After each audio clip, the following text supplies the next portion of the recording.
Amen. Amen. Merci. Merci encore, Seigneur. Merci encore pour ta présence. Je me joins vraiment à la prière de mon pasteur. Seigneur, tu es là. Seigneur, tu es là. Tu es vraiment là. Nous savons que tu es là et que tu es prêt, Seigneur, à agir. Tu vas déverser, Seigneur, dans cette assemblée, une onction de grâce. Seigneur, une pluie de bénédiction, Seigneur, dans nos vies. Dans le nom de Jésus-Christ, Seigneur, nous voulons nous connecter à toi. Nous voulons déposer vraiment nos soucis, tous nos fardeaux, ce qui peut peser en nous. Seigneur, avons-nous passé une semaine chargée? Nous voulons poser cela devant toi. Nous voulons prendre du temps avec toi. Du temps avec toi et du temps avec toi seul. Tu es le Dieu des dieux. Tu es le roi des rois. Je bénis ton nom, Seigneur. Alléluia. Amen. Amen. Bonjour mes frères et sœurs. Bonjour à tout le monde. Hein? Oui. Il y en a qui sourient en disant bonjour. Mais ils ne disent pas bonjour et ils sourient. C'est bien. C'est très bien. Bonjour. Ça nous fait vraiment plaisir. Nous sommes contents de vous voir. Nous sommes contents de passer ce temps ensemble. Pour ceux qui sont là pour la première fois, est-ce qu'il y en a des personnes qui sont là pour la première fois? Oui. Ah, nickel, parfait. Oh, ben, bienvenue dans la maison du Seigneur.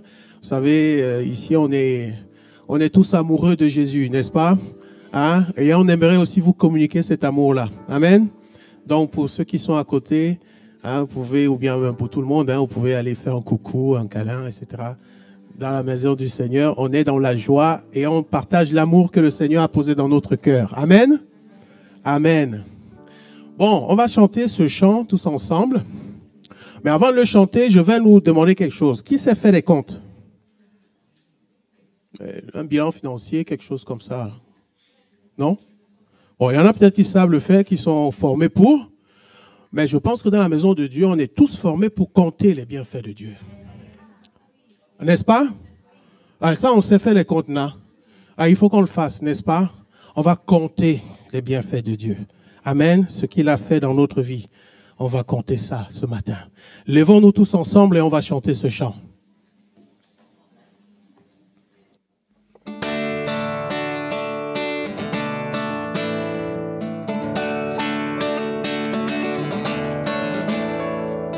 Dans le vol de la tempête, viens assombrir ton ciel bleu.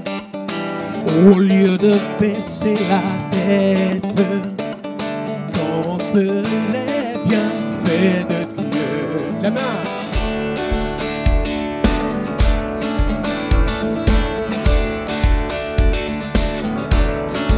Quand sur la route glissante, tu chancelles sous ta croix. Pense à cette main puissante qui t'a béni tant de fois. Chante-les vers les tous. Tu verras en avant combien compte les bienfaits.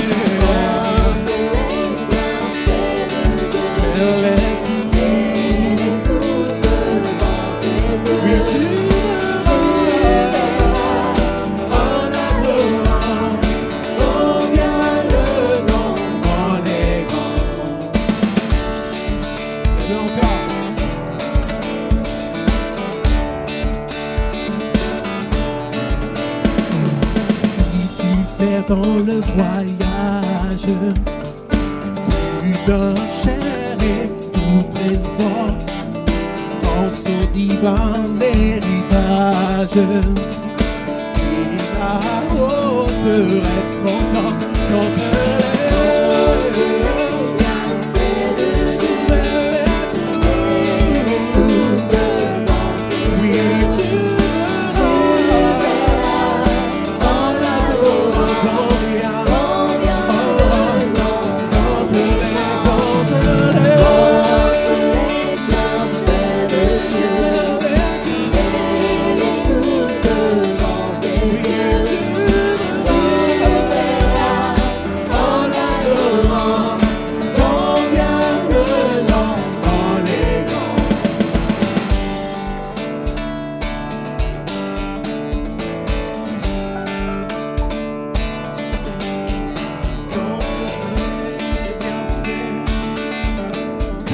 les bienfaits de Dieu.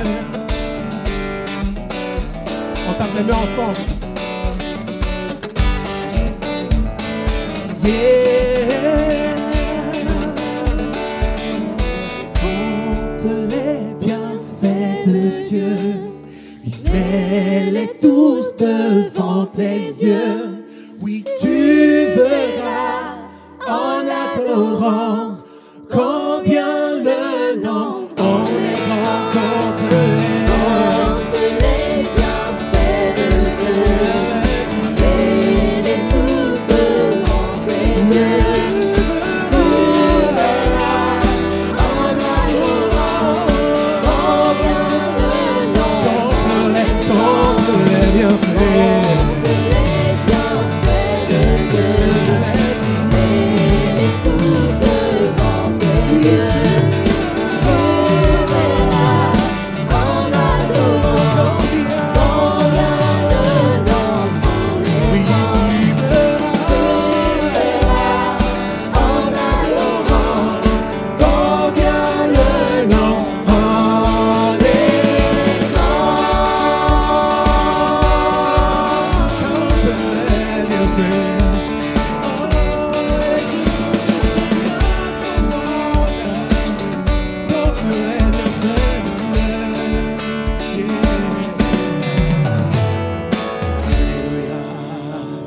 Acclamons le Seigneur Jésus-Christ. Tu es le Dieu majestueux. Tu es le Dieu majestueux, Seigneur. Et tu es encore glorieux. Les cieux et la terre témoignent de ta bonté, de ce que tu fais. Et nous aussi, nous voulons nous joindre à la nature pour glorifier ton nom, pour dire que tu es grand et majestueux, glorieux tu es, Seigneur.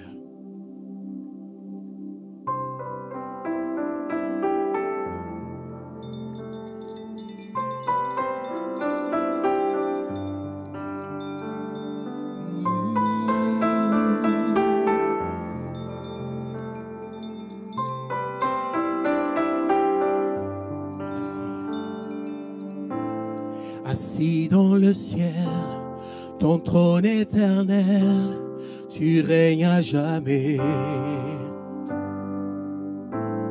Vêtu de splendeur, entouré d'honneur et de majesté, les anges chantent à toi la gloire.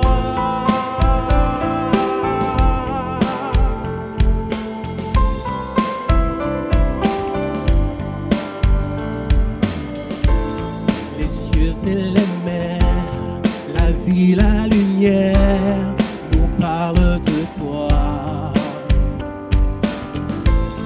Tu les as créés, les as appelés au son de ta voix. La terre chante majestueux,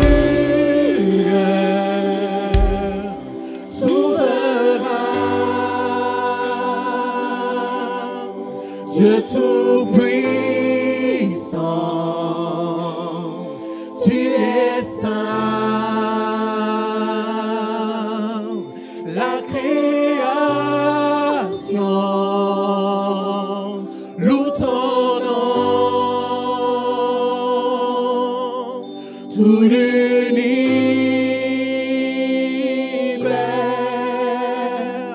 déclare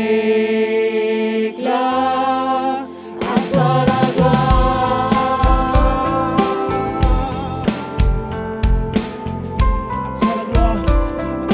Yahweh.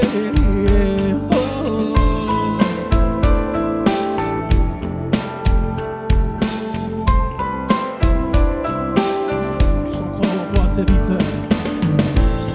Ô roi serviteur, divin sur la terre, révéler l'amour.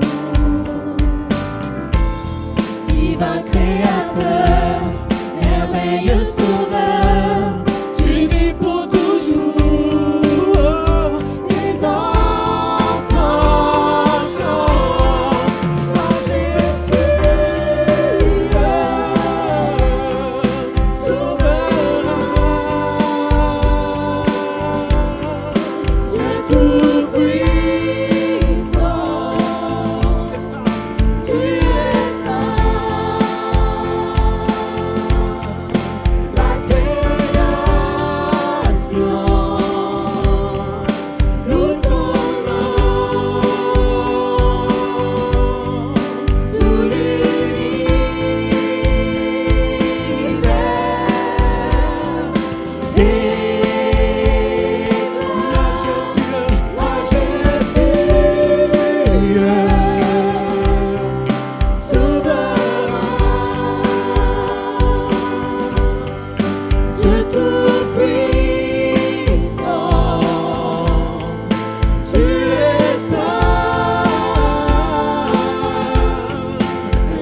loue ton nom,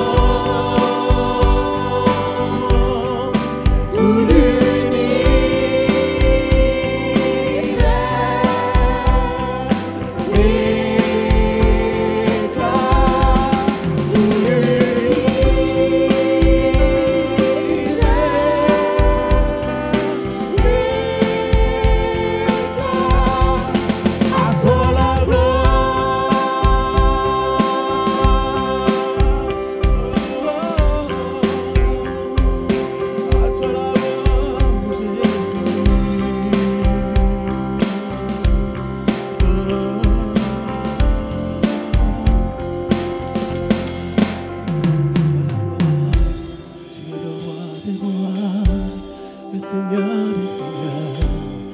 majestueux, tu es souverain, tu es le Dieu glorieux.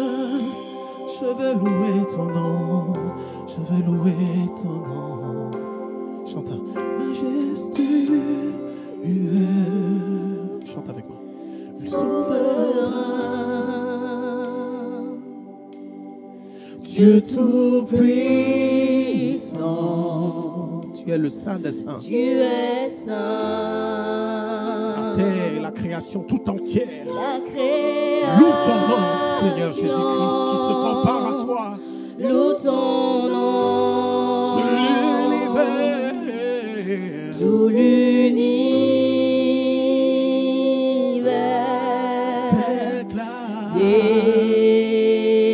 Déclare. Majestueux.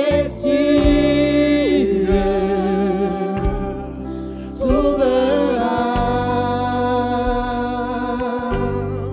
Dieu tout-puissant, tu es saint. La création loue ton nom, tout l'univers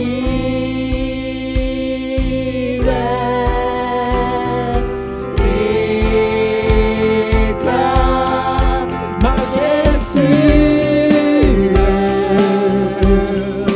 souverain, Dieu tout-puissant, tu es saint. La création loue ton nom, tout l'univers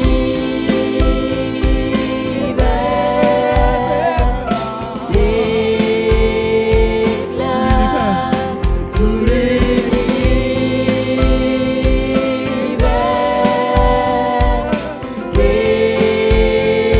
déclare à toi la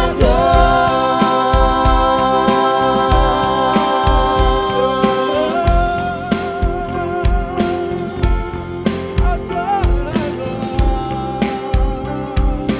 Jésus. Oh, Seigneur, à toi la gloire, à toi la gloire. J'adore Jésus, je t'adore de tout mon cœur, parce que tu es digne de louange. Tu es majestueux, tu es majestueux, et tu es Christ notre roi. Et tu es notre roi, celui qui est venu sur terre pour me sauver. Alléluia. Dans son amour, Dieu le Père nous a envoyé Jésus. Avant d'appeler mes frères pour venir partager le pain et le vin, on va chanter ce chœur ensemble.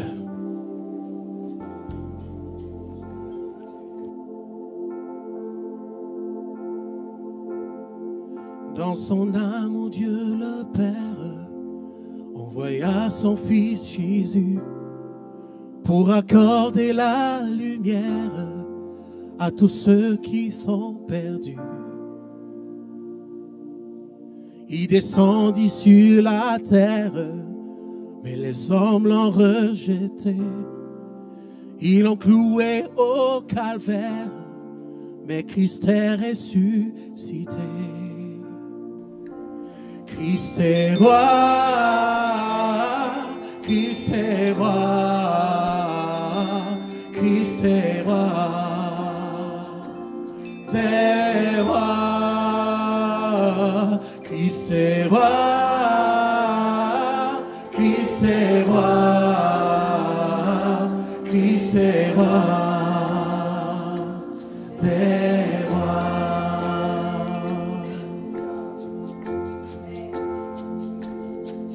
Les croyants de tous les âges portent son nom sur leur cœur.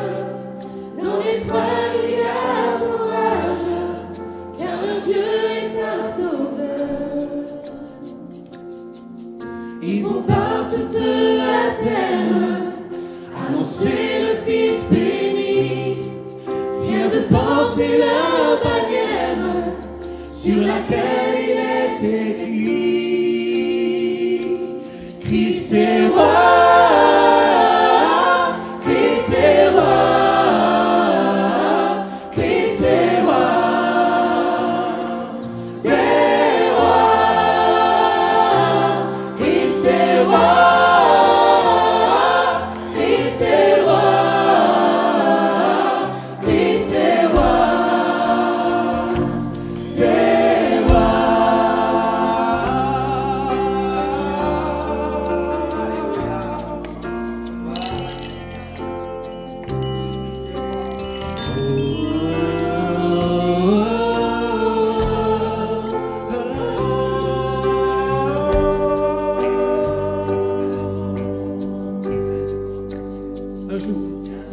Un jour les chrétiens du monde seront rassemblés par lui.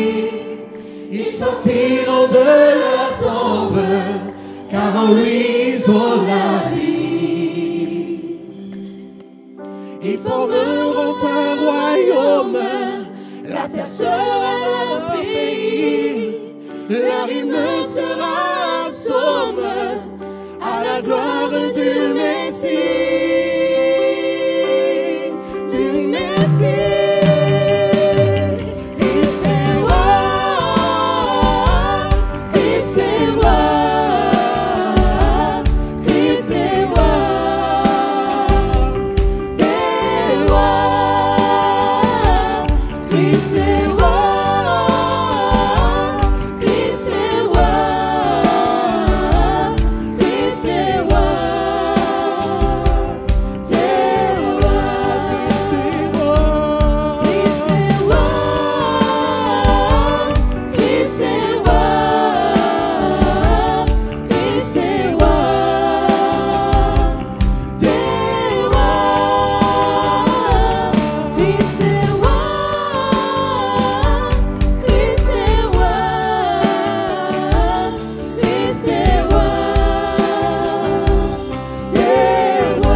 Alléluia.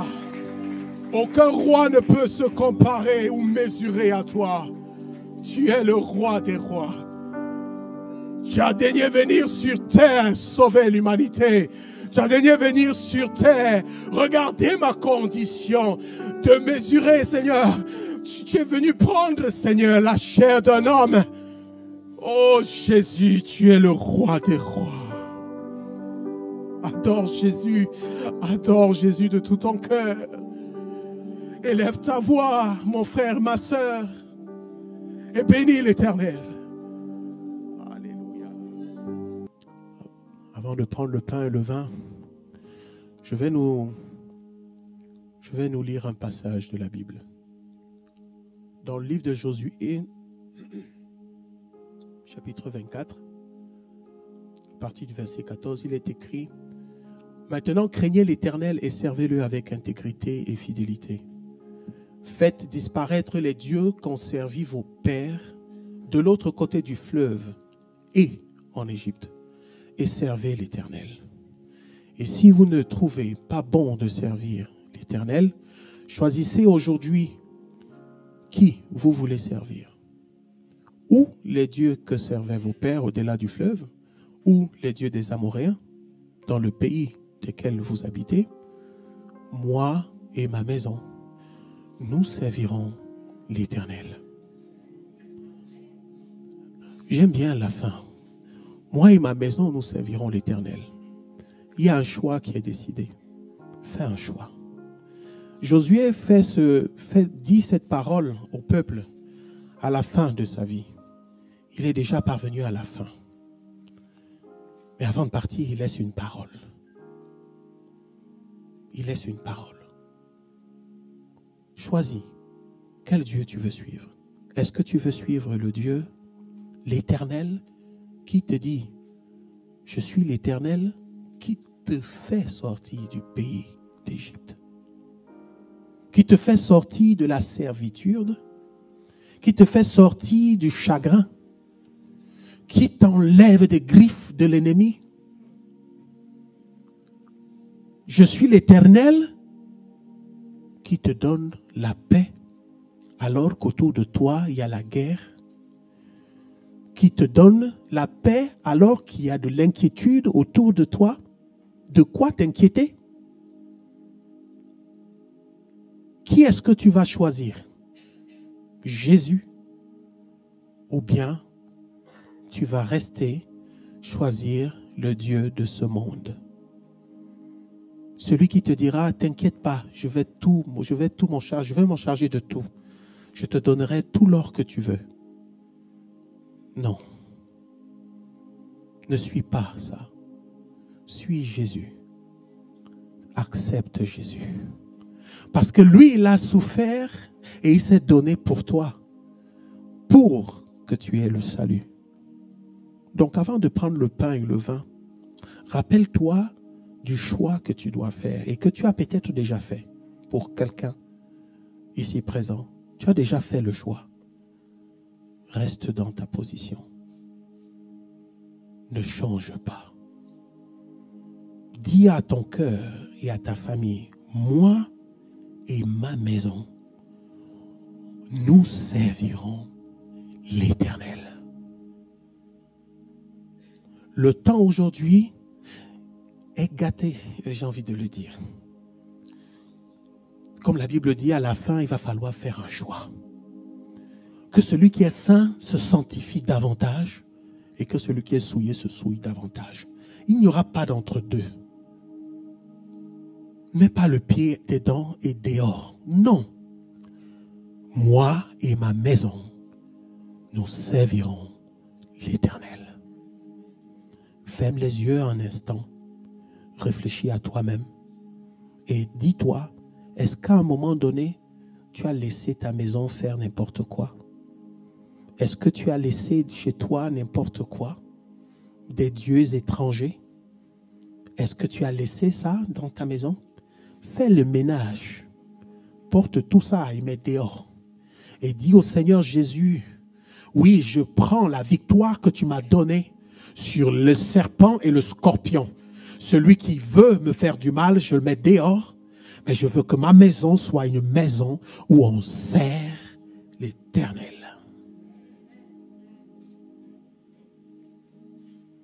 Et ensuite, si tu es né de nouveau, passé par les eaux du baptême, je vais t'exhorter à rester debout ou bien à te lever pour prendre le pain et le vin. Prenons une minute d'abord avant que mon frère ne lève la voix. Chacun pour sa part. Notre frère va élever la voix pour bénir les éléments que nous allons prendre ensemble. Seigneur, merci pour cette grâce, Seigneur mon Dieu, de t'appartenir. Merci parce que tu as donné ta vie à la croix pour nous, Seigneur. Nous qui ne méritions pas cet amour, Seigneur. Nous qui étions rebelles à ta parole, Seigneur, à tes vérités, Seigneur. Toi qui es venu dans ce monde, Seigneur, tu n'as point commis de péché. Tu n'as point commis d'iniquité, Seigneur. Et tu as été cloué à la croix, Seigneur, comme un agneau qu'on mène à la boucherie, Seigneur, et tu n'as rien dit, Seigneur. Seigneur, nous t'élevons ce matin, Seigneur, pour te dire merci. Merci pour ce corps qui a été pincé pour nos fautes. Merci pour ton sang qui a coulé et qui coule encore aujourd'hui pour les péchés, Seigneur. Et tu dis dans ta parole qu'il n'y a plus de condamnation pour ceux qui sont Jésus-Christ, Seigneur. Et nous croyons que c'est une vérité, Seigneur. Alors que quand nous allons prendre le pain et le vin, que nous puissions nous rappeler, Seigneur, de ton sacrifice à la croix pour nous, Seigneur. Ta mort, ça n'a pas été la fin, mais c'est la continuité de ce qui avait été annoncé, Seigneur. Et tu dis dans ta parole que tu étais nous préparer une place, Seigneur. Et que tu es avec nous. Et que tu combats avec nous, Seigneur. Alors merci, Seigneur mon Dieu, pour tes vérités qui sont éternelles. Et merci pour ce pain et le vin. Et bénis tous ceux, Seigneur mon Dieu, qui vont se lever et qui vont prendre leur victoire ce matin. En ton nom, dans le nom de Jésus. Amen. Amen. On va chanter ce chant, ce cœur. Mon âme soupire après l'Éternel. Tu te trouves dans les liens des chaînes d'asservissement parce que le péché a gagné sur ta vie. Mais sache que je suis en toi et que je te donne la victoire. C'est à toi de prendre cette position ferme. J'ai déversé mon esprit en toi, ma puissance est en toi, mon autorité est en toi. Tu as la capacité. C'est à toi de prendre et de saisir cette victoire par la foi. Arrête de te dire que je ne peux pas te relever. Oui, tu pèches de nombreuses fois contre moi, mais moi je t'aime et je ne me lasse pas de te relever et je veux te délier totalement. Mais tu as ta part. Tu as ta part.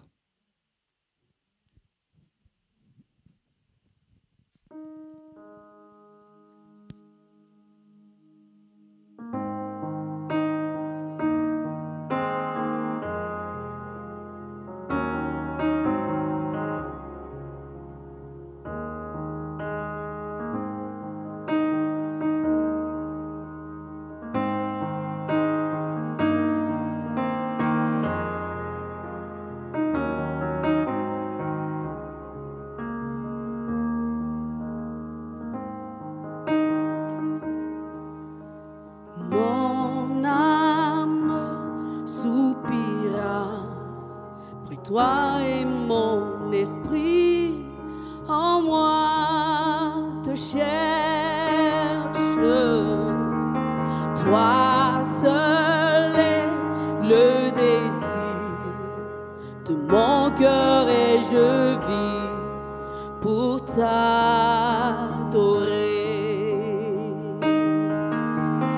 Mon âme soupira, près toi et mon esprit en moi te cherche.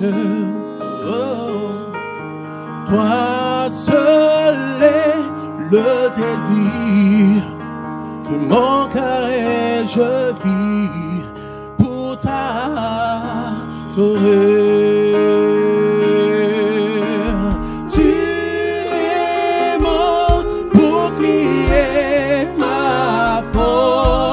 Le roc sur qui j'ai fondé ma vie. Toi seul est le désir de mon cœur et je vis pour t'adorer. Mon âme.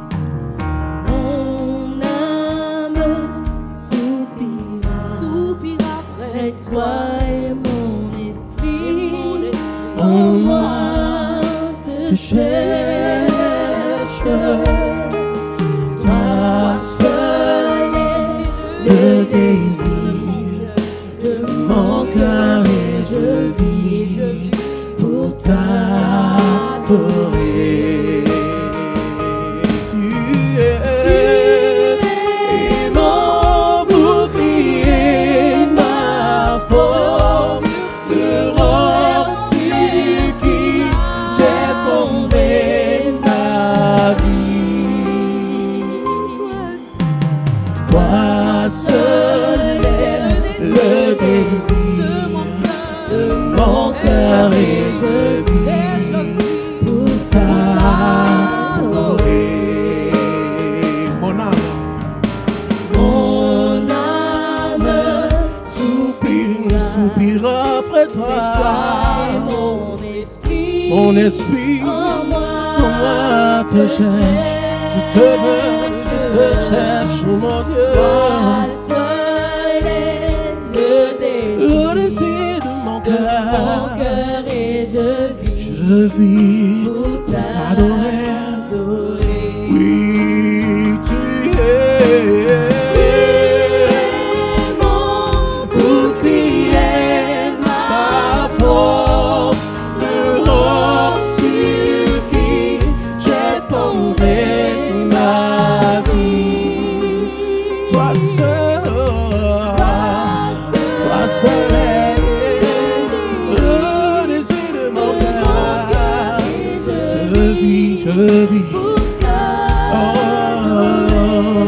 oui, tu es mon bouclier, ma force, le roc sur qui j'ai fondé ma vie. Toi seul, Jésus, c'est toi. Je vis pour t'adorer, oh, toi seul,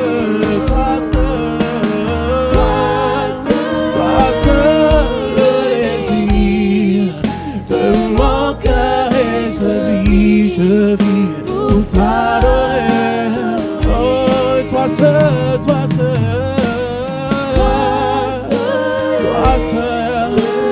le désir de mon cœur.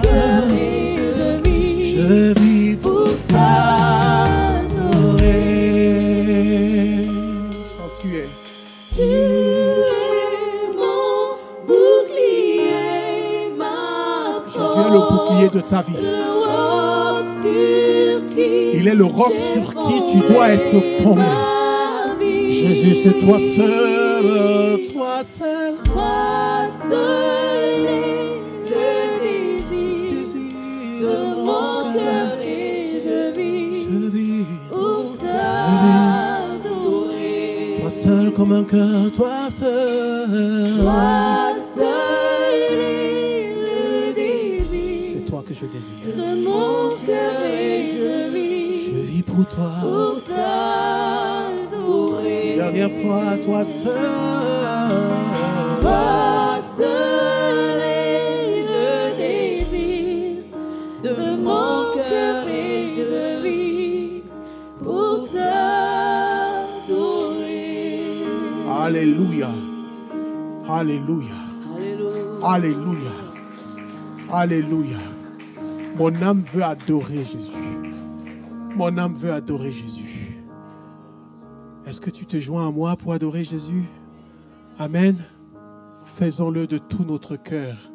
Chez nous, dans notre chambre, dans notre intimité.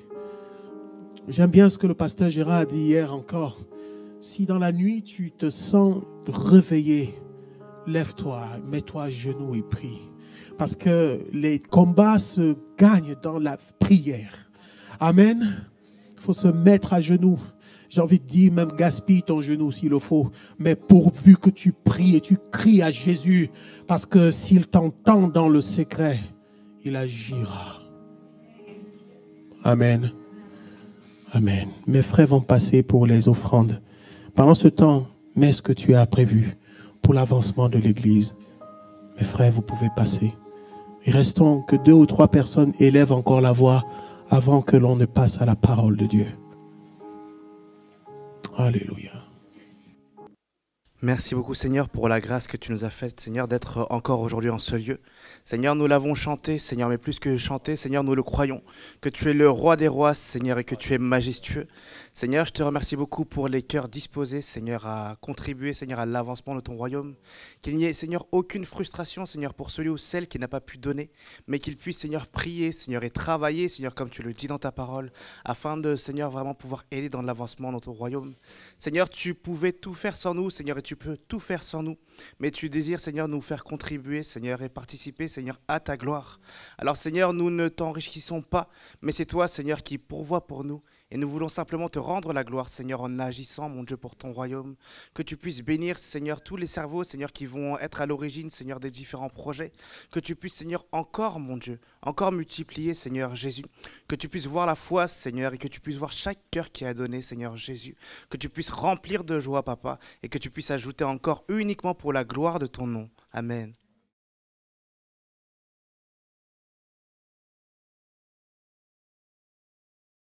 Bienvenue également à toi qui es sur les réseaux. Nous nous réjouissons que la parole de Dieu puisse encore annoncer. Nous pensons que le Saint-Esprit est omniprésent, omnipotent. Il est partout. Il est là même dans ta maison.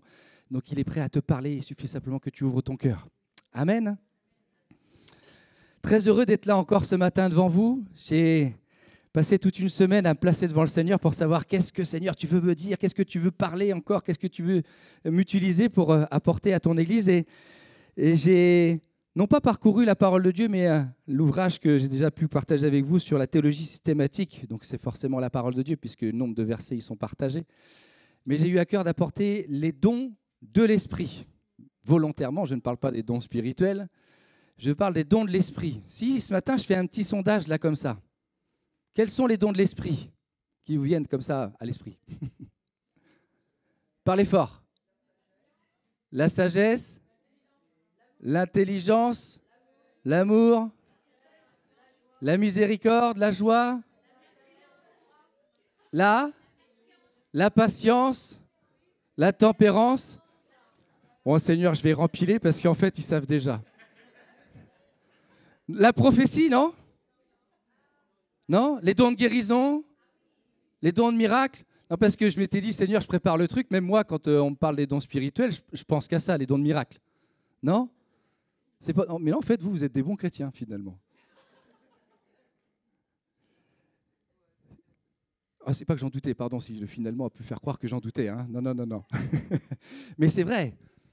Quand on y pense, et le texte qui nous vient, c'est 1 Corinthiens 12, on pense aux dons qui nous sont évoqués, les dons de prophétie, les apôtres. Mais effectivement, il y a d'autres dons. Alors certains ont pu les évoquer, peut-être que tout le monde n'en a pas la connaissance.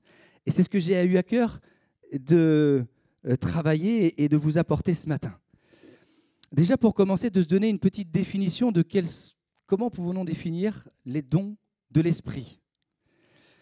Ce sont des aptitudes qui sont vivifiées par le Saint-Esprit et qui doivent être mises au service de l'Église premièrement. On peut les classer en deux parties. Il y a d'abord les dons naturels, où on pourrait regrouper l'enseignement, la compassion, l'administration, et puis les dons qui sont peut-être moins naturels, la prophétie, la guérison et le discernement des esprits. On peut déjà se dire et affirmer que par définition, ils sont des dons, donc ce n'est pas quelque chose que nous pouvons acheter, que nous pouvons acquérir par nos propres forces, c'est une grâce que Dieu nous a faite, d'accord, et que Dieu t'a faite. J'insiste. C'est pas « oh, mon frère, il a quelque chose, moi, j'ai pas ». Non, tu as un don, et on va le voir ce matin. Il nous est dit qu'ils sont distribués par un seul esprit, par un même Dieu, un même Seigneur, et qu'ils nous sont donnés non pas pour notre propre bien, pour pas que ça me serve à moi-même, mais pour le bien de l'autre, le bien même commun de l'Église, pour que l'Église puisse croître dans la connaissance de Christ et qu'elle devienne affermie dans une position ferme de qu'est-ce que Dieu a fait, qu'est-ce que Christ fait dans ma vie. Et nous pouvons également dire que tous avons reçu. Et tous, nous devons servir avec le don que Dieu m'a donné. Arrêtons de regarder à « oh, dis donc, le don que mon frère il a, qu'est-ce que j'aimerais l'avoir ? Mais non, mais moi, le don que j'ai, non, on ne peut pas servir à la même utilité. » Non. Tous les dons, il n'y a pas, on va le voir, de grands ou de plus puissants que d'autres. Tous ont leur utilité. D'accord ? Et qu'ils sont déversés de tous en tous pour nous faire grandir. Et ils sont bien différents. Il y a une véritable diversité. Et on a pu tout à l'heure faire rapidement le sondage, mais on va voir qu'il y en a une grande diversité. Et même quand on va étudier les choses, on va pouvoir se rendre compte que même la Bible ne donne pas une liste exhaustive de tous ces dons. Avant de continuer, déjà posons-nous la question, est-ce qu'ils existaient dans l'Ancienne Alliance ? Alors on lit beaucoup de de textes miraculeux, quand on parle d'Élie, quand on parle d'Élisée, ils ont exercé des ministères tout à fait puissants, mais ils ont été quand même si l'Esprit était agissant, ils ont été très peu à pouvoir bénéficier de cette grâce, d'être utiles avec ces dons-là. Donc l'Esprit était agissant, mais on voit bien qu'il y avait quelque chose de différent par rapport à ce que nous avons reçu aujourd'hui. Et ça nous est dit, bien sûr, nous le connaissons, le texte de Joël, que le Saint-Esprit allait être répandu sur toute chair, et ça c'est une grâce qui nous est faite. Mais il y a également Moïse, qui à un moment, en fait, rappelez-vous, quand il trouvait que la charge était trop forte pour lui, il a demandé, il criait à Dieu de lui donner des assistants, et 70 ont été choisis, et dont 2 qui n'étaient pas présents, mais qui pourtant étaient sur la liste, ont prophétisé dans le camp. Et là, Josué, par jalousie, parce que c'est Moïse qui lui dit, mais va leur dire de se taire. Et là, il y a quelque chose de très intéressant qui est dit par Moïse, il dit, en Nombre 11, si seulement tout le peuple de l'Éternel était composé de prophètes, si seulement l'Éternel mettait son esprit sur eux. Donc là, nous comprenons, c'est sous-entendu, mais que l'Esprit de Dieu n'était pas sur tout le peuple, mais qu'il descendait à un moment précis pour quelque chose de particulier. Et là, en l'occurrence, pour montrer celles et ceux qu'il avait choisis pour le servir. Donc dans l'Ancienne Alliance, l'Esprit était là, comme il est même écrit, il flottait au-dessus des eaux, mais il n'était pas en toute chair. Voilà la différence qui nous est donnée sous la Nouvelle Alliance sous laquelle nous sommes.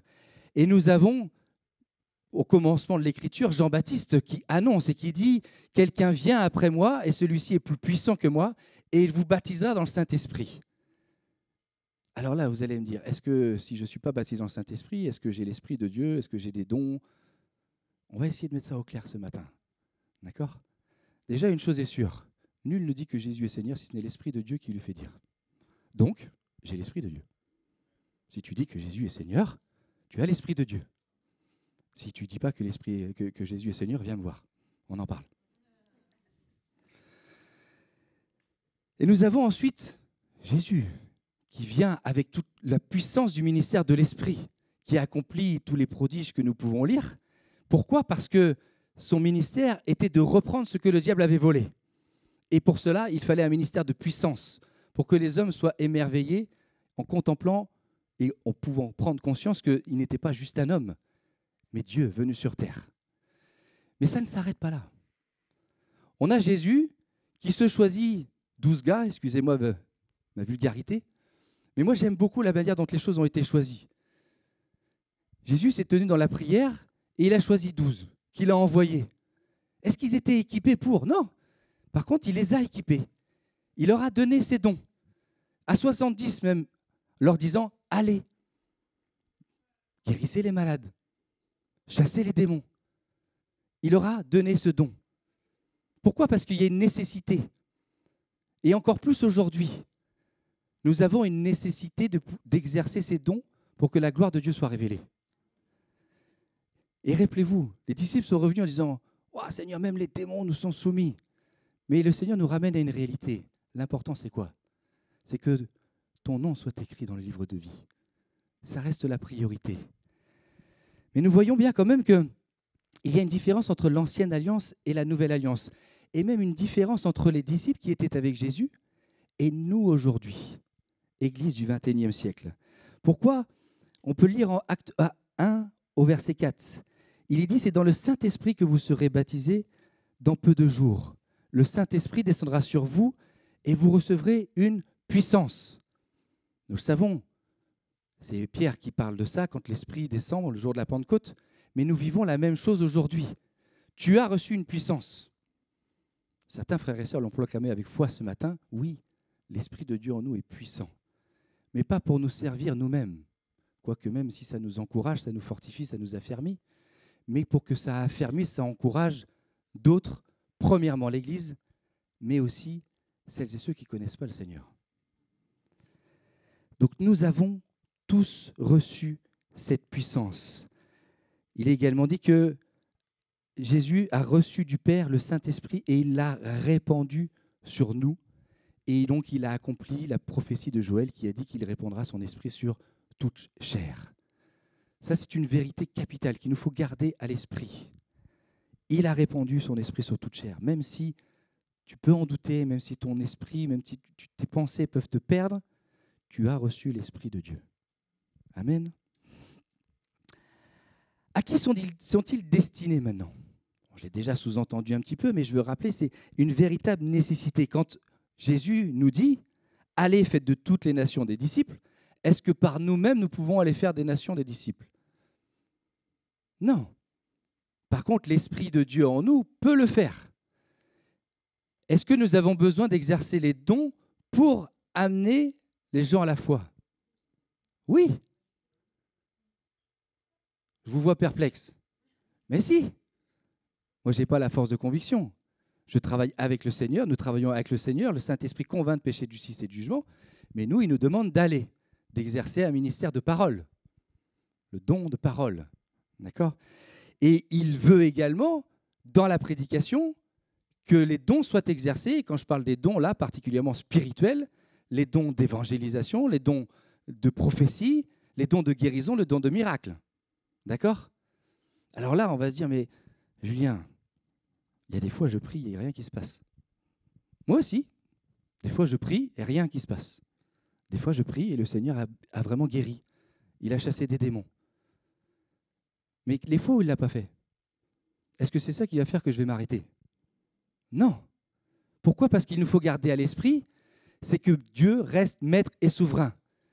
Même si nous avons reçu ce don et qu'il nous est dit que nous l'avons reçu en abondance, Dieu met en pratique ce don, si je peux dire, nous le fait exercer pour sa gloire, uniquement pour sa gloire.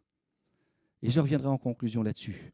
Si mes dispositions de cœur ne sont pas les bonnes, je dois laisser le Saint-Esprit me sonder et je dois venir en repentance si nécessaire. Donc ils sont destinés à l'Église premièrement, mais également dans notre témoignage autour de nous, donc à celles et ceux qui ne connaissent pas Christ. Et nous avons une certitude, c'est que en 1 Corinthiens 1, il nous est dit qu'il ne vous manque aucun don, à vous qui attendez le moment où votre Seigneur Jésus-Christ apparaîtra. Donc il ne nous en manque aucun. Aucun. Et cela pendant toute la période jusqu'au retour de Christ. Donc ça nous amènera à répondre à une question aussi, c'est est-ce que ces dons ont toujours cours et jusqu'à quand ils ont cours? On en parlera tout à l'heure. On va d'abord ouvrir la parole de Dieu, si vous voulez bien. Je ne vais pas juste énumérer des textes comme ça, il est important qu'on puisse les lire ensemble. Si tu veux bien lancer le diapo. La deuxième, donc oui, reviens si tu veux bien. Voilà. Le premier texte que nous connaissons bien et sur lequel nous nous appuyons pour parler des dons spirituels, c'est 1 Corinthiens 12. Et nous pouvons y lire au verset 8.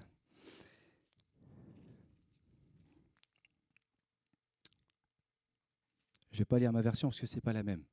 Il y a une diversité de dons, mais le même esprit. Diversité de services, mais le même Seigneur. Diversité d'actes, mais le même Dieu qui accomplit tout en tous. Or, à chacun, la manifestation de l'esprit est donnée pour le bien de tous. Notez les mots, hein. Chacun de tous. En effet, à l'un est donné par l'esprit une parole de sagesse, à un autre une parole de connaissance selon le même esprit, à un autre la foi par le même esprit, à un autre des dons de guérison par le même esprit, à un autre la possibilité de faire des miracles, à un autre la prophétie, à un autre le discernement des esprits, à un autre des diversités de langues, à un autre l'interprétation des langues. Mais toutes ces choses, c'est un seul et même esprit qui les accomplit, en les distribuant à chacun, en particulier comme il veut. Comme il veut. Texte suivant, on va énumérer, donc je rappelle, là en fait, je prends tous les textes du Nouveau Testament qui nous parlent des dons. D'accord ? 1 Corinthiens 12, au verset 27. Vous êtes le corps de Christ et vous êtes ses membres, chacun pour sa part. Chacun pour sa part. Tu as une utilité. Dieu établit dans l'Église premièrement des apôtres, deuxièmement des prophètes, troisièmement des enseignants, ensuite viennent les miracles, puis les dons de guérison, les aptitudes à secourir, à diriger, à parler diverses langues. Mais tous sont-ils apôtres? Tous sont-ils prophètes? Tous sont-ils enseignants? Tous font-ils des miracles? Tous ont-ils des dons de guérison? Tous parlent-ils en langue? Tous interprètent-ils? Aspirez aux dons les meilleurs. Je vais encore vous montrer la voie par excellence, dont nous parlerons tout à l'heure. Un autre texte également, à Éphésiens 4, nous parle des dons. C'est lui, en parlant du Seigneur, qui a donné les uns comme apôtres, les autres comme prophètes, les autres comme évangélistes, les autres comme bergers et enseignants. Il l'a fait pour former les saints aux tâches du service, en vue de l'édification du corps de Christ, jusqu'à ce que nous parvenions tous à l'unité de la foi et de la connaissance du Fils de Dieu, à la maturité de l'adulte, à la mesure de la stature parfaite de Christ. Texte suivant, en Romains 12. En effet, de même que nous avons plusieurs membres dans un seul corps et que tous les membres n'ont pas la même fonction, de même nous, qui sommes plusieurs, nous formons un seul corps en Christ et nous sommes tous membres les uns des autres, chacun pour sa part. Nous avons des dons différents, selon la grâce qui nous a été accordée. Si quelqu'un a le don de prophétie, qu'il exerce en accord avec la foi.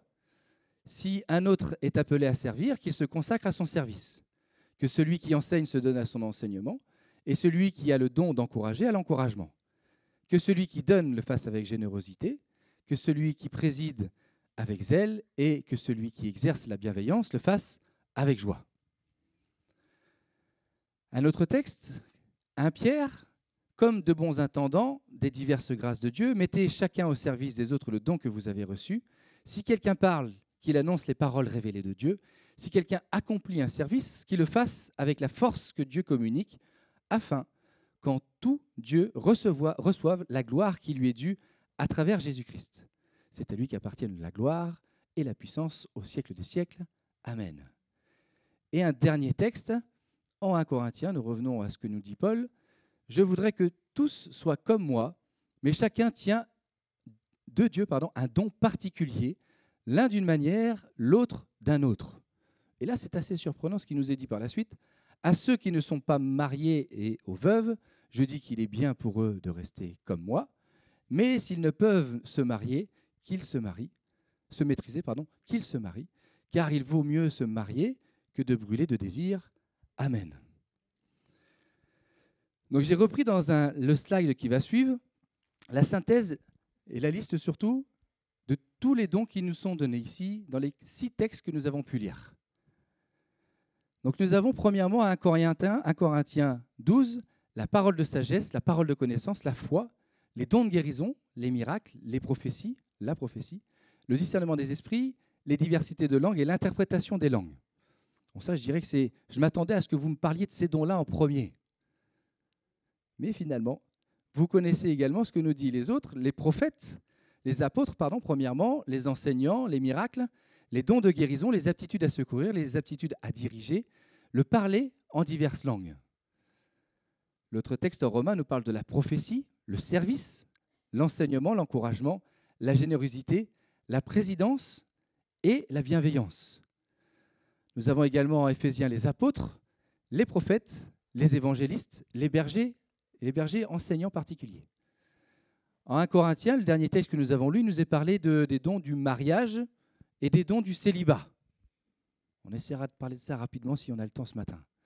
Et le dernier, en 1 Pierre, alors 1 Pierre, il fait très court, il synthétise, c'est celui qui parle et celui qui sert. Alors moi, j'aime bien cette dernière. Là, on a 22 dons qui nous sont donnés. Mais quand on les regarde, est-ce que c'est tous une liste? Est-ce que c'est une liste que de dons? On peut se rendre compte que non.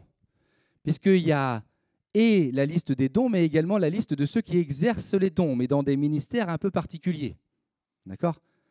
Comme il est dit, tous ne sont pas apôtres, tous ne sont pas prophètes, tous ne sont pas évangélistes, et pour autant, il y a bien d'autres dons que vous exercez. D'accord? Ou peut-être que vous êtes apôtre et évangéliste et que vous ne le savez pas. Gloire à Dieu si c'est le cas. Mais on voit que là, en fait, c'est comme si, parce que la majorité des textes 5 que nous avons lus viennent de Paul particulièrement, dans ce qu'il écrit, il jette un peu les mots selon sa pensée, comme ça, en énumérant, en faisant une liste des dons, mais en mélangeant un petit peu les ministères. Et on peut se rendre compte que la liste n'est pas véritablement exhaustive. Effectivement, le service, il y a plein de manières de servir. Il y a le service dans quelqu'un qui va juste donner une parole d'encouragement, qui va être là, une écoute, ou qui va être à donner de la générosité, ou qui va servir. Les services sont tous ceux qu'on peut constater dans l'Église également. Donc, si on fait la liste de tout, on pourrait en avoir peut-être une centaine. Donc la Bible ne nous décrit pas concrètement quels sont tous les services, donc finalement, quels sont tous les dons que nous avons et que nous pouvons exercer. D'accord ? Donc peut-être que tu te trouves aujourd'hui dans une situation où je ne sais pas, Seigneur, quoi faire pour toi, parce que je ne connais peut-être pas mon don, mais on va voir que tu as un don et que peut-être qu'il n'y a pas de service dans l'Église qui te permet de le mettre en pratique, mais il faut trouver le moyen de le mettre au service de l'autre. Donc c'est ce qu'on va essayer de voir ce matin. Si je reviens un peu dans l'Ancien Testament, on peut se rendre compte aussi qu'il y avait déjà des dons, comme on le disait tout à l'heure, mais pas aussi répandus. Elles étaient sur 3 fonctions. La fonction des prophètes, la fonction des sacrificateurs et la fonction des rois. Les prophètes, eux, avaient le don de l'enseignement, de l'encouragement, de l'exhortation et même de la réprimande. On avait également le sacrificateur qui, lui, faisait plus le ministère de la miséricorde, de l'intercession. Et puis le roi qui, lui, avait le don de l'administration, de la gouvernance et de la discipline. Et que ce soit dans l'Ancien comme dans le Nouveau Testament, on peut établir 3 listes. D'abord, les dons de connaissance, les dons, ce que nous pouvons considérer, nous, de puissance, et puis également les dons de communication. Dans les dons de connaissance, nous avons le discernement des esprits, la parole de sagesse, la parole de connaissance. Dans les dons de puissance, la guérison, les miracles, la foi. Et dans la don de communication, tout ce qui est des langues et l'interprétation des langues et la prophétie également. Donc combien en a-t-il vraiment ? Et la Bible ne le décrit pas concrètement. Moi, j'aime beaucoup cette dernière liste de 1 Pierre qui nous dit que c'est celui qui parle et celui qui sert. Parce que je pense que tout le monde peut se retrouver dans une de ces 2 listes. Alors, le Seigneur fait des choses assez surprenantes. Je vais prendre mon témoignage. Moi, je ne suis pas quelqu'un qui parle beaucoup à l'extérieur. Même, je ne parle pas. Ce n'est pas la faute de ne pas vouloir, hein, mais je ne parle pas. Et pourtant, Dieu m'a placé là devant vous, avec le ministère de la parole. Dieu a beaucoup d'humour. Hein. Mais avant, pour moi, je me considérais comme celui qui sert. Parce que je n'ai pas besoin de parler. Et puis, j'ai toujours eu un regard à être attentionné à l'autre, à chercher à savoir quels étaient ses besoins. Mais en fait, c'est un exemple pour vous dire que Dieu fait découvrir des dons au fur et à mesure. Que Dieu a placé certains dons pendant une certaine période, mais que si on se place devant lui, en lui demandant de nous renouveler dans l'intelligence, il va permettre que d'autres dons se mettent en lumière et qu'on puisse exercer ces dons. Et c'est ça qui est merveilleux avec le Seigneur. Et nous sommes assurés que chacun d'entre nous, nous avons reçu le don qui est nécessaire à l'Église, à l'autre, au corps de Christ. Mais pour ça, il est nécessaire que nous le mettions au service de l'autre. Ça, c'est très important. Si je garde ce don et que je ne le mets pas en pratique, peut-être parce que je doute, parce que je ne me sens pas capable, je ne vais pas donner la richesse que Dieu m'a donnée à l'autre. J'aime beaucoup ce passage, un chanteur qui dit « Je suis riche de ce que tu es et tu es riche de ce que je suis ». C'est tellement vrai. C'est tellement vrai. Moi, je suis riche de tout ce que vous êtes. Le Seigneur m'encourage tellement d'entendre vos témoignages, de les prophéties, mais même dans ce que vous êtes. Certains ont une paix, une joie, une générosité que je n'ai pas et que je ne suis pas capable. Et ça m'émerveille parce que c'est là que je vois Dieu, le don qu'il a mis en chacun d'entre vous. Quels sont leurs buts ? Le but, on se rappelle les choses, mais c'est bien de se les dire. C'est d'abord de nous rendre capables, quand je dis nous, c'est l'Église, d'accomplir la véritable mission que le Seigneur nous a donnée jusqu'à son retour. À savoir de rendre l'Église apte à annoncer l'Évangile, premièrement. Et l'annonce de l'Évangile, ça ne se fait pas que par le ministère de la parole, mais aussi par le ministère du service. De nous faire grandir dans la foi pour que nous ne soyons pas ballottés de droite et de gauche. Combien de fois nous passons par des circonstances et parce que l'ennemi était rusé avec nous, il nous fait nous rester dans notre coin et nous sommes là en nous disant « Mais non, mais Seigneur, tu n'es pas là, tu m'as abandonné ». Mais là, ce matin encore, nous avons, par les témoignages qui ont été faits, parce que nous sommes passés par des circonstances difficiles, pouvons dire que le Seigneur a été présent, malgré les situations, que ce soit la maladie, que ce soit la misère, que ce soit toute chose, le Seigneur a toujours été présent. Pour que chacun d'entre nous soyons rendus aptes à accomplir notre service en vue de la construction du corps. Le Seigneur ne veut pas que nous soyons juste des adorateurs. Seigneur, reviens me chercher, je t'adore, je te loue, je t'adore. Non. Mais il veut qu'on se mette à son service. Qu'attendez-vous, disent les gens. Allez, allez. Donc il nous faut nous mettre à l'œuvre. Il nous faut nous mettre à l'œuvre. Et toutes ces choses, frères et sœurs, elles ne sont qu'un avant-goût de ce que nous aurons plus tard. Nous le savons, elles vont avoir cours jusqu'au retour de Christ et ils disparaîtront. Donc nous devons les mettre en pratique maintenant. Pourquoi ? Parce qu'en 1 Corinthiens 13, il nous dit qu'il n'y a que l'amour qui va rester, que tous ces dons vont disparaître. Pourquoi aussi ? Parce qu'en fait, la prophétie n'aura plus lieu d'être. Dieu nous parlera directement. La maladie ne sera plus, donc le don de guérison ne sera pas nécessaire, nous serons dans une pleine santé. Donc, exerçons ces dons, maintenant. Pourquoi ? Parce que là aussi, si l'Esprit dit « Je répandrai mon esprit sur toute chair », et nous le voyons, dans le monde, il y a ces mêmes dons. Alors, pas forcément les dons spirituels, et on verra la différence vraiment la prochaine fois. Mais certains exercent des dons de guérison, certains exercent des dons de foi, mais ils ne sont pas chrétiens. Et ils induisent nombre d'hommes et de femmes en erreur. Donc, n'empêche pas le Saint-Esprit d'exercer le don en toi. Mets-le en pratique maintenant, pour que le nom du Seigneur, lui seul, soit glorifié.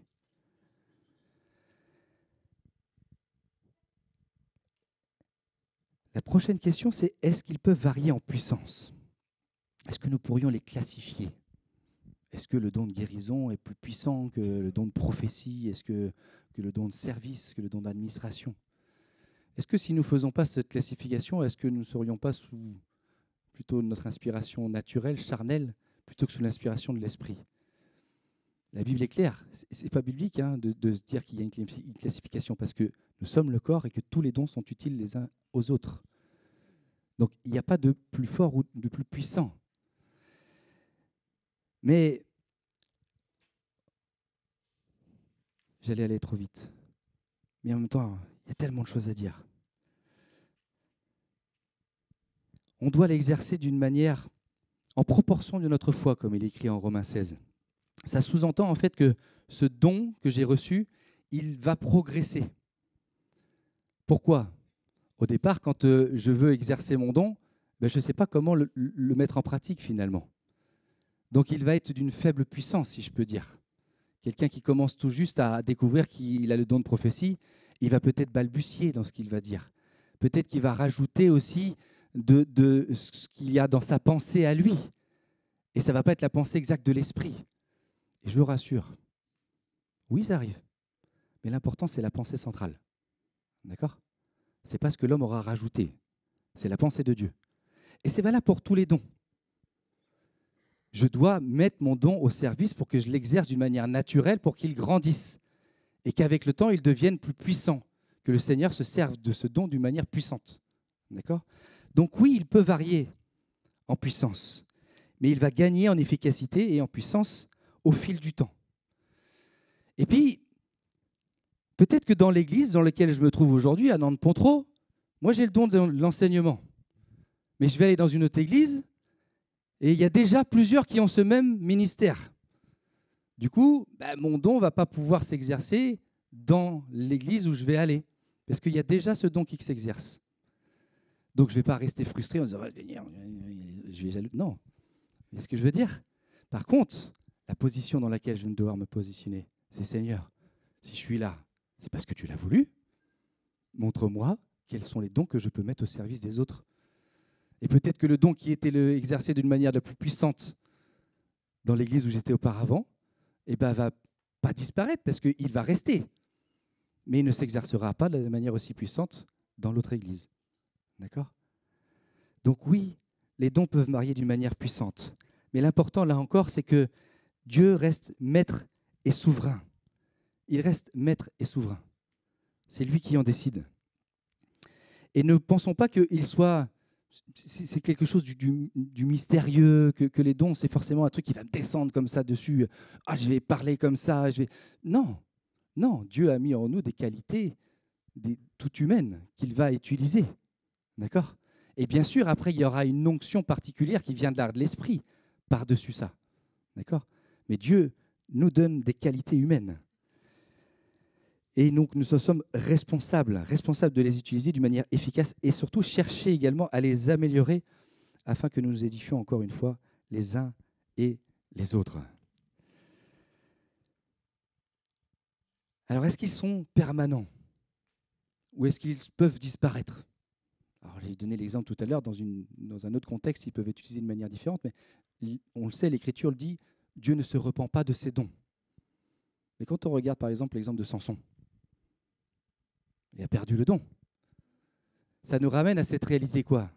Si je suis dans une déviance doctrinale, si je me trompe dans mes raisonnements, ou si je suis dans une position de péché, moralement je ne suis pas bien, alors le Seigneur va continuer premièrement à exercer, mais il ne faut pas s'étonner qu'on voit les dons disparaître en nous.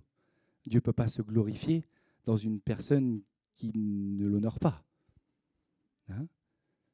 Donc Dieu ne se repent pas de ses dons et de son appel, mais à condition de rester dans cette fidélité avec le Seigneur. Je passe très vite, j'ai encore beaucoup de points. Donc cette question est intéressante. Sont-ils miraculeux ou non miraculeux? Tout dépend en fait de la définition de ce qu'on donne du miraculeux et du non miraculeux. Si on considère que ce qui est miraculeux, c'est une activité directe que Dieu fait dans le monde, alors on va considérer que tous les dons sont miraculeux. Vous me suivez? La vie, c'est un miracle. Même ce que Dieu donne aux hommes de faire, c'est un miracle. Un oiseau de fer, un avion, un oiseau de fer, oui, qui vole dans le ciel. Alors certains vont dire, oui, c'est la science, le calcul, oui, mais c'est quand même Dieu qui permet tout ça. C'est extraordinaire. C'est un miracle. Mais si on n'en a que cette définition, les dons spirituels qui vont nous intéresser ne vont pas pouvoir être qualifiés de miraculeux. Donc est-ce qu'il ne vaudrait pas plutôt mieux avoir cette définition et qui dit que le mot miracle, c'est une activité divine moins ordinaire par laquelle Dieu se rend témoignage à lui-même en suscitant l'admiration et l'étonnement chez les gens. C'est vrai.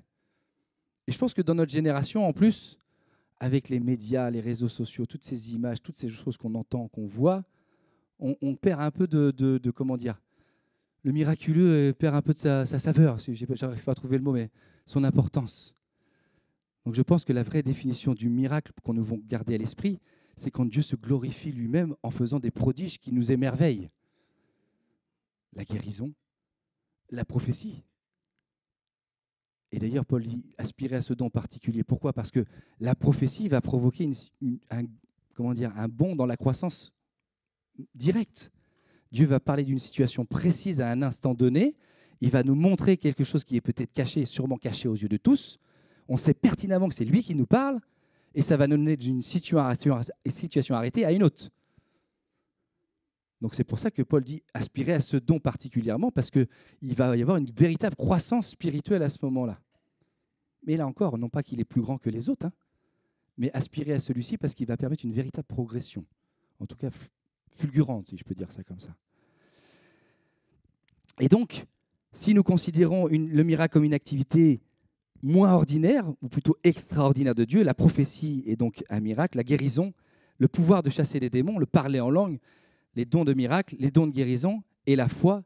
Et là, nous revenons à ces dons que je m'attendais à ce que vous me disiez tous en 1 Corinthiens 12, qui sont les dons de miracle particuliers. Mais là encore, ce n'est pas les seuls dons comme nous l'avons vu tout à l'heure. Mais dans tous les cas, il nous faut éviter de nous dire que ce sont des dons qui sont d'une manière de l'ordre du surnaturel ou du naturel. D'accord ? Comme je vous disais tout à l'heure, le don de prophétie, il ne faut pas s'attendre que le feu descende du ciel comme ça, que je sois dans une exaltation et que je dise je ne sais pas quoi d'ailleurs. Non, Dieu fait avec ma pensée, Dieu fait avec mon raisonnement. Par contre, il y a une pensée forte qui me vient sur le cœur. Je sais qu'elle est de Dieu, je n'arrive pas à la garder. Donc je la dis. Vous voyez ? C'est là qu'on le reconnaît en fait. Mais il ne faut pas s'attendre à ce que ce soit qu'est-ce qui m'arrive ? Non, je contrôle la chose. Et d'ailleurs, je la contrôle tellement que je peux même empêcher que le don soit évoqué et soit dit. D'accord ? Donc, je suis responsable de ça. Et non, donc aucun don n'est supérieur à l'autre. Tous ont une utilité dans un moment précis. Et prions pour que le Seigneur puisse nous donner le don qu'il faut au moment donné. Moi, je prie vraiment pour ça, pour que le Seigneur me donne le don quand il est nécessaire que je l'ai. Maintenant, une vraie question qui nous intéresse et qui, je pense, vous intéresse, c'est comment découvrir quel est mon don. Ça, c'est intéressant, ça. Je vais vous décevoir. La Bible ne répond pas. La Bible ne répond pas. Paul dit, vous avez des dons, exercez-les. Pierre dit la même chose. Vous avez des dons, exercez-les. De quelle manière? Pour le bien des autres. Mais en fait, il n'est pas dit comment tu vas réussir à comprendre, à discerner ce que Dieu a placé en toi. Non? À aucun moment. C'est perturbant quand même. Donc là encore, on se dit que le Seigneur veut quand même faire travailler un peu notre intellect. Donc comment les rechercher? Déjà, je pense que, et comme je vous l'ai déjà dit la dernière fois, nous avons la grâce dans notre Église d'avoir diversité de services dans l'Église. Donc diversité de moyens de mettre notre don à disposition. Mais peut-être qu'il n'y a pas tous les services, ou en tout cas peut-être le service dans lequel tu vas pouvoir développer ton propre don. C'est possible. On n'a pas d'œuvre humanitaire, par exemple. Il faut être réaliste.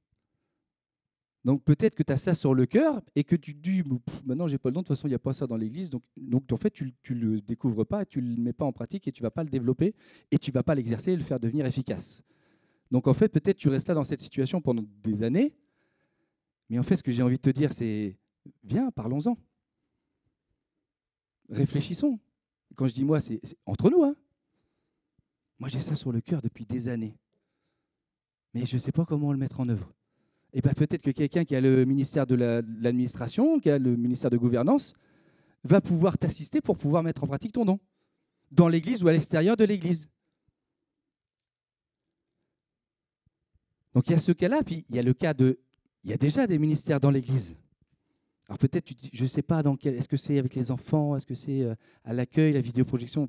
Peut-être tu t'interroges. Le meilleur moyen, c'est de se lancer. Avant ça, peut-être réfléchis dans tes expériences, à l'extérieur, professionnelles, associatives, à la maison. Peut-être que tu as déjà des qualités que tu mets déjà en pratique sans même t'en rendre compte et qui bénissent déjà les autres. Alors, on ne va pas faire un bilan de compétences, mais c'est ce qu'ils font dans les bilans de compétences, vous savez. Ils cherchent à vous dire quelles sont tes qualités et tout ça. Mais en fait, c'est très utile. Hein.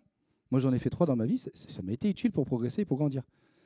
Parce que c'est un moment où on s'arrête et puis on réfléchit. Et voilà, qu'est-ce que je sais faire? Et puis qu'est-ce que je fais, mais qui concrètement amène quelque chose de concret et surtout, pour nous particulièrement, amène une bénédiction pour l'autre. Donc si j'identifie que je fais du bien quand j'enseigne, par exemple, que je fais du bien quand je sers dans tel ou tel service, eh bien, engage-toi dans ce service. Et puis, persévère. Là, j'ai envie de nous dire aussi, je ne l'ai pas dit ce matin, mais que votre oui soit oui.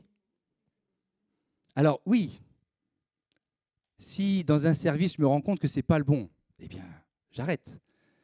Mais il va y avoir des combats.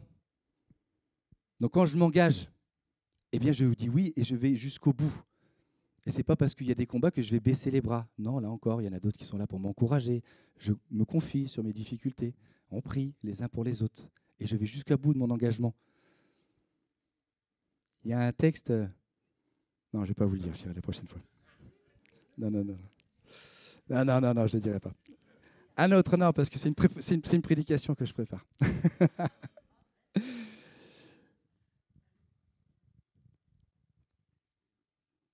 Ça, je vais le dire. Comment découvrir mes dons? Il y a les choses qu'on peut voir le dimanche, les ministères qu'on peut voir le dimanche. Mais il y a des choses qui se passent aussi dans les autres réunions de la semaine. Et sans parler de la réunion, comme je disais tout à l'heure en introduction, on est là, alors ceux qui sont là depuis des années, on se connaît bien, moi, mais d'autres, on ne se connaît pas. On ne sait pas ce qu'il y a vraiment, la situation du frère, de la sœur. Le fait de venir aux réunions, c'est de pouvoir discuter avec les uns et les autres. Si par exemple, je crois avoir le don de guérison, et que je ne sais pas comment l'exercer, mais que quand je discute avec un frère, une sœur, elle me dit, mais voilà, je suis malade. Eh bien, ça me donnera l'occasion de pouvoir prier pour cette personne. Et si elle est guérie, je saurai que j'ai le don de guérison. Mais pour ça, il faut participer à la vie de l'Église. Alors, on le rappelle, et le rappelle. Moi, j'ai été... ça va, je suis jeune, je suis encore pasteur, stagiaire. Mais c'est vrai, hein, quand je venais le jeudi, j'étais découragé. Je dis, mais il n'y a pas beaucoup de monde, Seigneur. Enfin, à quoi ça sert? Le Seigneur m'a repris. Il m'a dit, il suffit d'une seule personne. C'est vrai, en tant que berger, c'est qu'une seule personne. Mais je pense que si l'Église se monopolise, nous verrons des bénédictions, et nous le voyons déjà actuellement. Mais je pense qu'il y a encore des plus grandes choses à venir. Vraiment, vraiment. Donc venons à ces réunions, apprenons à plus connaître les besoins les uns des autres, à prier et intercéder les uns pour les autres, à nous faire grandir les uns et les autres. Alors je sais, peut-être des formats ne nous conviennent pas, mais on est riches les uns des autres. Donc n'hésitons pas. Avant de conclure, est-ce que ces dons, je vais attendre de les exercer? Est-ce que je vais attendre d'être mature pour les exercer? Est-ce que je vais attendre d'être parfait, d'être saint, irréprochable? Non, on le dit naturellement, mais c'est bien de reprendre les Écritures quand même. Quand nous avons lu dans 1 Corinthiens 1,7 qui dit « Ainsi, il ne vous manque aucun don, à vous qui attendez le moment où notre Seigneur Jésus-Christ apparaîtra. » Là, Paul s'adresse à l'église de Corinthe, et nous le savons pertinemment, l'église de Corinthe n'était pas du tout sainte. D'accord? Et pourtant, il y dit qu'il ne vous manque aucun don. Il y a eu une abondance qui était déversée dans cette église. Telle abondance d'ailleurs que Paul était obligé de le reprendre en disant « Attention, il faut quand même que les choses se passent en bon ordre. » Voilà. Mais on le sait, cette église n'était pas du tout en bon ordre. Là encore, 1 Corinthiens 3 il écrit « Pour ma part, frères et sœurs, je n'ai pas pu vous parler comme à des personnes dirigées par l'esprit. » Sous-entendu, vous êtes vraiment charnel, et il le dit après. Mais comme à des personnes dirigées par leur propre nature, comme à des petits enfants en Christ, je vous ai donné du lait, non de la nourriture solide, car vous ne pouviez pas la supporter. D'ailleurs même, maintenant, vous ne la supportez pas parce que vous êtes encore animés par votre nature. Et il faisait un sacré constat quand même, hein, Paul, là. Et pourtant, les dons s'exerçaient d'une manière puissante, visible de l'extérieur. Donc n'attendons pas que nous soyons irréprochables. Dieu déverse ses dons. Seigneur, donne-moi de pouvoir l'exercer malgré ce que je suis. Oh, j'ai encore tellement de choses à dire. Pour conclure, que toutes ces choses ne soient pas un slogan. Je reprendrai, c'est vrai ce que dit Gérard, mais c'est vrai. Et même nous, en tant que prédicateurs, on a pu avoir cette fâcheuse tendance à utiliser la parole de Dieu comme un slogan. Je vais guérir les malades. Mais en fait, c'est ce que Dieu nous demande de faire, c'est un impératif. Guérissez les malades. C'est lui qui nous demande de le faire. Purifiez les lépreux. Chassez les démons. Vous avez reçu gratuitement, vous devez donner gratuitement. On ne peut pas donner quelque chose que nous n'avons pas reçu. Donc il nous faut simplement donner ce que Dieu nous a donné. Parce que rappelez-vous la parabole des talents. À celui qui n'aura pas exploité son don, eh bien, il lui sera repris, il ira même dans le feu. Qu'il n'en soit pas de nous. Et ne regardons pas à celui qui a 10 talents ou celui qui en a 5. Ne jalousons pas. Il n'y a pas de grands et de petits talents. Il n'y a pas de grands et de petits talents. Il suffit même que ton talent apporte une bénédiction bien plus grande que les 10 autres talents qui ont été exploités d'une manière différente. Donc, ne regardons pas à la grandeur de ce que peut faire l'autre. Recherchons plutôt à faire fructifier ce que Dieu nous a donné. Ne soyons pas des serviteurs inutiles, de peur de ne pas recevoir la récompense qui nous a été préparée, parce que oui, je le redis encore, il y a une récompense. Donc ne cherchons pas à acquérir des richesses aujourd'hui. Il y a une récompense qui nous est préparée. Et je dirais, malheur à celui qui pense qu'il peut réussir à vendre le don que Dieu lui a donné. Nous savons malheureusement aujourd'hui que certains font payer des guérisons soi-disant miraculeuses. Que le Seigneur les pardonne vraiment. Et que nous n'oublions pas une seule chose, c'est que ce qui nous a été donné est pour la gloire seule de notre Dieu. Que la gloire seule de Jésus-Christ soit révélée. Amen. Seigneur Jésus, je te bénis pour ta parole, Seigneur. Merci pour ces enseignements. Merci parce que tu as déversé tous tes dons, tes grâces, Seigneur, dans mon frère, dans ma sœur, Seigneur. Merci parce que tu l'as rendu utile pour ton œuvre, Seigneur. Tu l'as rendu capable, Seigneur, pour exercer, Seigneur, un ministère auprès de frères et de sœurs, qu'il soit le corps, qu'il fasse partie de cet édifice, Seigneur. Je te bénis, Seigneur, pour que tu viennes, Seigneur, faire tomber toutes les écailles des yeux, toutes les pensées captives qui peut-être aujourd'hui empêchent, mon frère, ma sœur, de te servir utilement dans le don que tu lui as donné. Je prie pour que celui qui exerce déjà son don puisse le faire grandir, le faire fructifier, qu'il puisse aspirer à des dons meilleurs, qu'il puisse même rechercher d'autres dons encore, Seigneur. Merci parce que, oui, c'est une grâce que tu nous fais, ce sont des dons, Seigneur, et nous te bénissons, nous voulons être précautionneux, nous voulons ne pas être désordonnés dans ce que tu nous donnes, mais de pouvoir accomplir ces services, Seigneur, pour ta seule et unique gloire. Au nom de Jésus. Amen.